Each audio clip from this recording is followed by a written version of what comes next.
Hello my lovely students, this is Mansi. Welcome back to the channel. Now we're going to start with a new chapter which is chapter number 7 motion, and all these concept maps are taken from these sample paper book. Maths की अलग है, science की अलग है, आपको इसमें sample papers मिल जाएंगे practice करने के लिए और ये सभी concept maps आपको इसमें मिल जाएंगे. So now let's get started.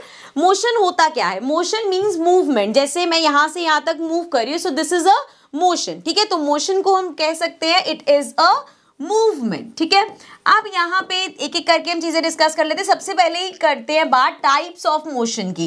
अब अलग अलग तरह का मोशन होता है, जैसे कि सबसे पहले है लीनियर मोशन. अगर कोई चीज एक स्ट्रेट लाइन में मूव करती जा रही है, सो दैट इज इसको जूम कर लेते हैं.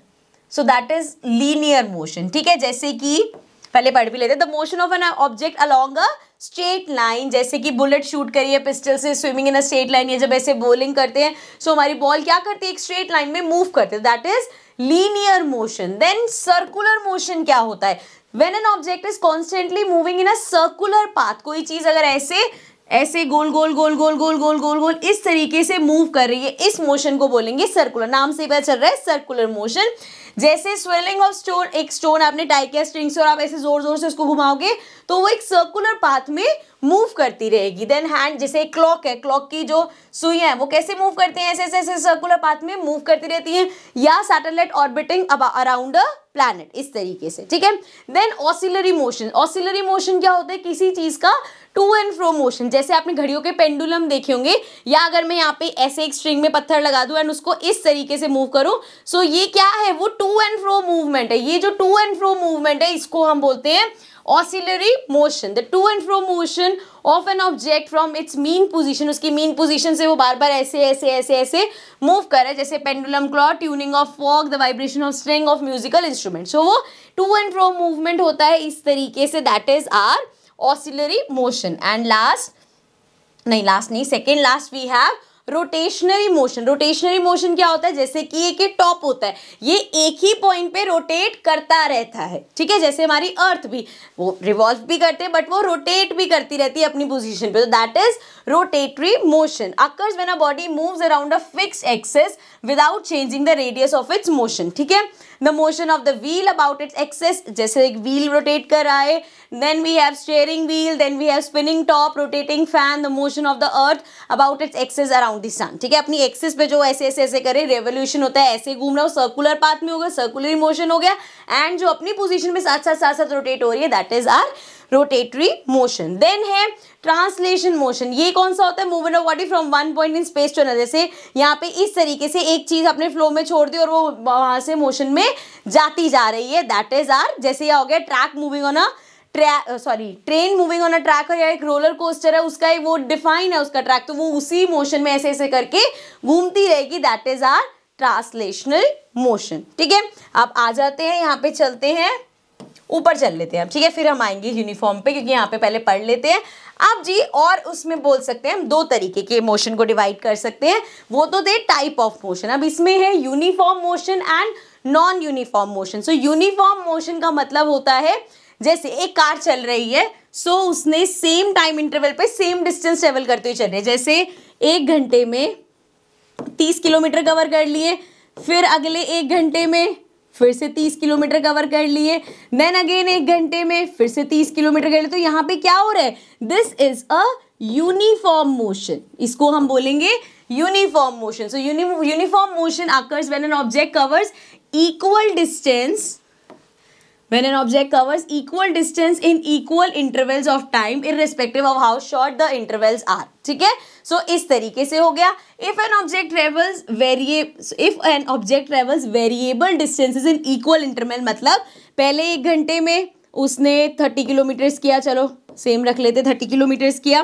देन अगले 1 घंटे में 20 किलोमीटर ही कर पाया, और उससे 1 घंटे में 40 किलोमीटर कवर करे. तो यहाँ पे क्या हो रहा है, सेम इंटरवल में अलग अलग डिस्टेंस ट्रेवल हो रहा है, तो वो हो गया हमारा नॉन यूनिफॉर्म मोशन. ठीक है, और ये इंटरवल ऑफ टाइम भी अलग अलग हो सकता है. जैसे पहले 1 घंटे में 3 किलोमीटर, फिर 1.5 घंटे में 30 किया, तो वो हो गया हमारा non uniform. Now when a car is driving down a crowded street और a person is jogging in a park, जैसे एक कार है वो क्राउडेड स्ट्रीट, तो वो यूनिफॉर्म मोशन में नहीं चले, क्योंकि स्ट्रीट क्राउडेड है, कभी उसको रुकना पड़ रहा है, कभी उसको खाली रास्ता मिल गया तो वो ज्यादा चल पाई. ठीक है, देन बात करते हैं डिस्टेंस एंड डिस्प्लेसमेंट की। सो इसको ऊपर कर लेते हैं। अब डिस्टेंस और डिस्प्लेसमेंट क्या होता है? Total length of the path taken in going from the initial position to the final position, it has no direction. So जैसे यहाँ पे आप थे, इस पॉइंट से आप यहाँ गए, इस पॉइंट से देन आप यहाँ गए एंड देन आप इस पॉइंट पे आ गए। सो ये हो गया सारा डिस्टेंस जो आपने ट्रेवल किया इस ए पॉइंट से बी पॉइंट तक पहुंचने में। सो दिस इज द यहाँ से यहाँ, यहाँ से यहाँ, यहाँ से यहाँ। So this is the distance, इसको हम बोलते हैं डिस्टेंस ट्रेवल किया। अब बात क्या करते हैं हम? डिस्प्लेसमेंट। डिस्प्लेसमेंट होते हैं shortest distance between the initial and final position. जैसे आप ए से यहाँ पे घूमने की जगह डायरेक्ट इस तरीके से भी आ सकते थे, तो ये रेड वाला हो गया distance and this is the displacement. Initial point से फाइनल पॉइंट तक आने का जो शॉर्टेस्ट डिस्टेंस है वो हमारा डिस्प्लेसमेंट होता है and it has both magnitude and direction. इसका मैग्नीट्यूड में सिर्फ उसमें कोई डायरेक्शन नहीं होता डिस्टेंस में, लेकिन इसमें मैग्नीट्यूड डायरेक्शन दोनों होता है। ठीक है, अब इसी के साथ चलते हैं अपने नेक्स्ट टॉपिक पे, जहां पे रेट ऑफ मोशन डिस्कस करने से पहले ये सब डिस्कस कर लेते हैं, स्पीड, वेलोसिटी वगैरह। स्पीड क्या होता है? बड़ी सिंपल सी चीज़ है, आप वॉक कर रहे हो, किस स्पीड में वॉक कर रहे हो, आपको डिस्टेंस ट्रेवल कर रहे हो एक टाइम इंटरवल में कितनी स्पीड पे किया, तो स्पीड आप लोगों को पता है। Total distance travelled by an object per unit time, कितना डिस्टेंस उसने ट्रेवल किया है कितने टाइम पीरियड में, वो उसकी स्पीड बताएगा। ठीक है, नाउ एसआई यूनिट क्या होती है? मीटर पर सेकेंड या किलोमीटर पर आवर में भी हम इसको लिख देते हैं, but SI unit metre per second है। नाउ सेंटीमीटर पर सेकेंड लिख दो या kilometre per hour or two other units जो हम यूज करते हैं। सो स्पीड का फॉर्मूला कैसा होता है? Distance upon time.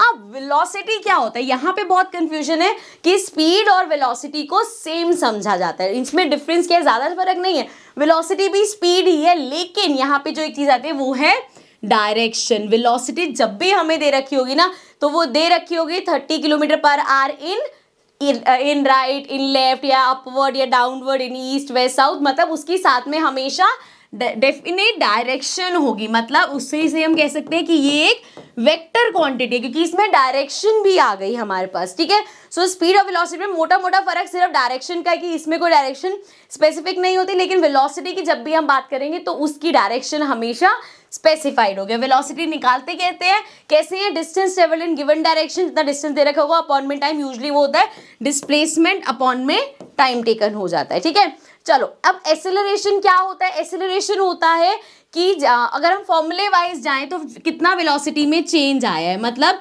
आपकी जो फाइनल पोजीशन है और आपकी जो इनिशियल पोजीशन है उसमें जो चेंज आया है विद रिस्पेक्ट टू टाइम, वो हमारा एक्सेलरेशन होता है। या नॉर्मल उसमें कहें कि एक चीज रुकी हुई थी एंड देन वो चलने लग गई, फिर रुकी चली, तो बार बार जो चल रही है तो वो एक्सेलरेट कर रही है। ठीक है, तो that movement is acceleration. So acceleration of a body is the rate of change of its velocity with time. जैसे हमने रेट ऑफ चेंज हो गया, फाइनल पोजीशन, आपकी फाइनल वेलोसिटी और जो इनिशियल वेलोसिटी थी उन दोनों में कितना डिफरेंस है विद रिस्पेक्ट टू टाइम, वो आ गई हमारी एक्सेलरेशन। तो ये जो मैंने लिखा है ये हमारा बेसिकली एक्सेलरेशन का फॉर्मूला है। ठीक है, चलो अब बात कर लेते हैं रेट ऑफ मोशन की। सो सबसे पहले इसमें बात करेंगे हम डिस्टेंस टाइम ग्राफ में। डिस्टेंस टाइम ग्राफ कैसा होता है? ग्राफ में रिप्रेजेंट करना। So the change in the object position over time can be displayed on a distance time graph using a scale of your choice. एक side पे हमने time ले लिया, एक साइड पे हमने डिस्टेंस ले लिया। अब एक अगर स्टेशनरी, ये चलो पढ़ लेते हैं। Distance time graph can be use in a variety of situation included when object move at a uniform speed. अगर एक यूनिफॉर्म स्पीड पे मूव करता जा रहा है, या वो एक नॉन यूनिफॉर्म स्पीड पे मूव करे, या वो रेस्ट पे है। सो अगर तो रेस्ट पे है, देखो इस तरीके से अगर यहाँ पे टाइम है तो भैया इस टाइम पे देखा यहाँ पे पोजीशन थी, फिर इस टाइम पे देखा यहाँ पे पोजीशन है, इस टाइम पोजीशन सेम ही रह रही है। अगर तो इस तरीके से अगर ग्राफ जा रहा है तो मतलब जो हमारा ऑब्जेक्ट है वो मूव ही नहीं कर रहा, वो हमारा ऑब्जेक्ट रेस्ट पर है।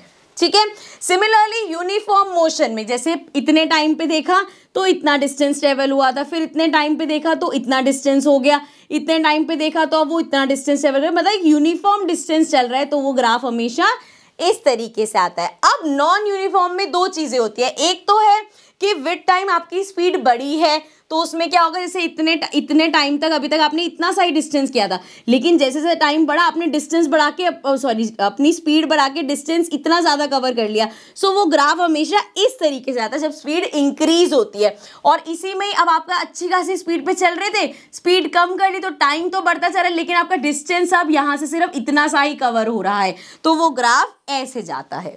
ठीक है, सो ये हो गया हमारा डिस्टेंस टाइम ग्राफ। इसी तरीके से हमारा वेलोसिटी टाइम ग्राफ भी होता है या जिसको हम स्पीड टाइम ग्राफ बोलते हैं। इसमें क्या होता है, A velocity time graph depicts the variation in velocity with time for an object traveling in a straight line। अब एक ऑब्जेक्ट जो ट्रेवल कर रहा है एक सेम डायरेक्शन में, उसमें यहाँ पे बात हो रही है कि वो कैसे कैसे उसकी वेलोसिटी चेंज होती है, वो हम इस ग्राफ में दिखाते हैं। For a moving body can be represented in 3 cases, 3 cases है इसमें।